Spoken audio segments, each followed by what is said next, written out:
Welcome to 365 Christian Men, where every day we aim to inspire and encourage with real-life stories about men. April 24th, Bruce Porter. Pastor, firefighter, chaplain. Bruce has done it all. His position as moral leadership officer with the Civil Air Patrol has taken him to the sites of numerous disasters in the U.S. and around the world. Bruce is also an author and an inspirational speaker who has traveled to more than 40 countries to share the gospel.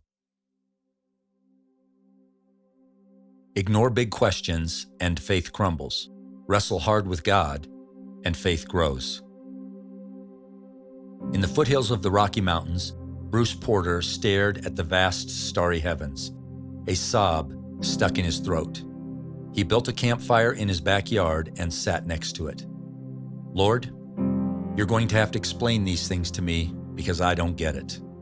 The wallet-sized photo of God in his mind didn't match the horrors that he had witnessed. For years, Bruce had served those reeling from tragedy. He had stood next to Rachel Scott's mother as the Columbine High School massacre had unfolded, and she discovered her daughter had been shot.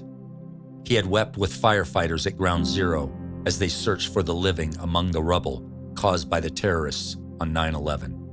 He had prayed with grieving police officers after a secondary school shooting in Germany, 2002. Bruce believed the gospel traveled with least resistance over the golden wire of compassion. So he took the love of Christ into trauma, sorrow, and calamity. Sometimes he spoke at rallies or brought monetary gifts. Always, he walked among the hurting.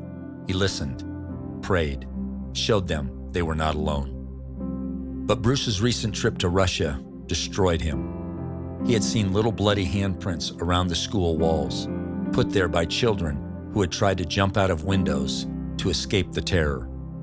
The Christian community in the region traditionally celebrated the first day of primary school by dressing in their best clothes and taking small gifts to the teachers.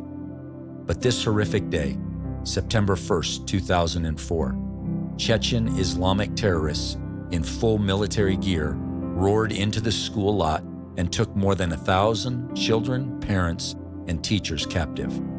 Throughout the school, the terrorists placed bombs. Husbands and sons were murdered, while wives and sisters were forced to watch. Women and girls endured unthinkable abuse. After a 3-day siege, the newspaper reported 350 dead. But Bruce saw the mass grave. There were at least 500. More than 700 children and adults were wounded, more than the hospital could house.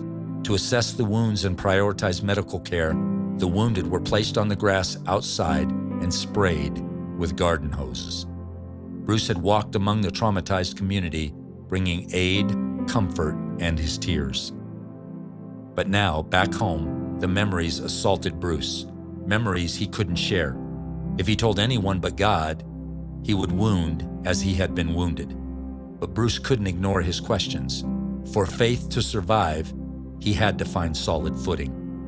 Only God could help him. Bruce was reminded of a psalm, Psalm chapter 8 and verse 3. When I consider your heavens, the work of your fingers, the moon and the stars, which you have set in place. What is mankind that you are mindful of them? Human beings that you care for them.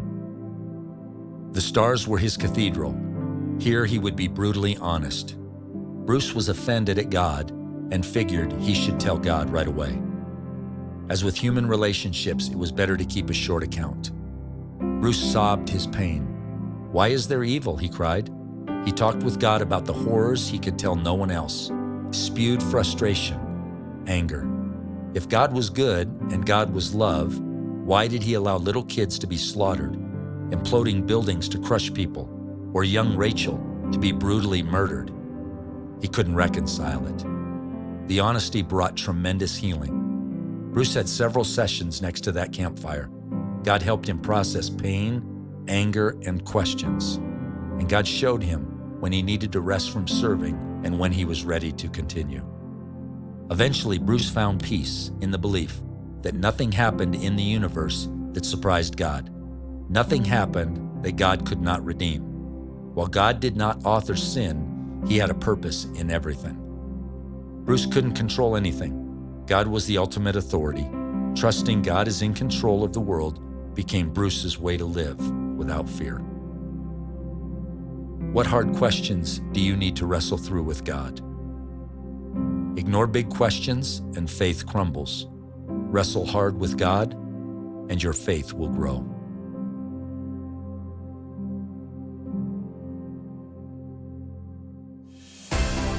Thank you for listening to today's story. Every day of the year, our hope is to inspire you with real-life stories of faithful men who have gone before us. For today's story, we have a free one-page group discussion sheet available on our website. Please join us tomorrow for another story at 365christianmen.com.